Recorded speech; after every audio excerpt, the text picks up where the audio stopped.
আপনি যখন আপনার ফোনের লোকেশন ট্র্যাকটা অফ করে দেন, আপনি ভাবছেন গুগল হয়তোবা আপনাকে আর ট্র্যাক করতে পারছে না, কিন্তু আপনি ভুল।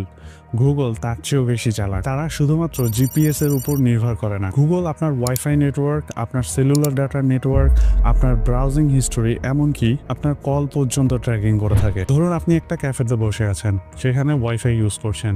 গুগল সেই ক্যাফের ওয়াইফাইয়ের মাধ্যমে জানতে পারবে আপনি কোন লোকেশনে আছেন। এছাড়াও আপনার ফোন কখন কোন নতুন জায়গায়, কোন সিগন্যালে, কোন টাওয়ারের সাথে কানেক্ট হয় সেটাও গুগল রিচ করতে পারে। এমনকি আপনার সার্চ হিস্টোরি, যেমন গুগল ম্যাপ বা আপনি যদি ইউটিউবে ভিডিও দেখে থাকেন, সেখান থেকেও তারা ডেটা সংগ্রহ করে থাকে। এই সবকিছু মিলিয়ে গুগল তৈরি করে আপনার লোকেশনের একটা সঠিক মানচিত্র, যদিও আপনার জিপিএস কিন্তু বন্ধ। অর্থাৎ শুধুমাত্র যদি জিপিএস অফ করে দেন, তাতেই আপনার লোকেশন অফ আপনি করতে পারবেন না। যদিও এই তথ্যগুলো আসলে আপনাকে আরো বেটার সার্ভিস দেওয়ার জন্যই গুগল ব্যবহার করে থাকে, কিন্তু ব্যক্তিগত তথ্যের জন্য এটা একটা বড় চিন্তার বিষয়। তাই আপনার ডিভাইসের গুগল সেটিংগুলো ভালো মতো দেখে নিন, কারণ গোপনীয়তা রক্ষা করা আজকের দিনের জন্য অনেক বেশি গুরুত্বপূর্ণ।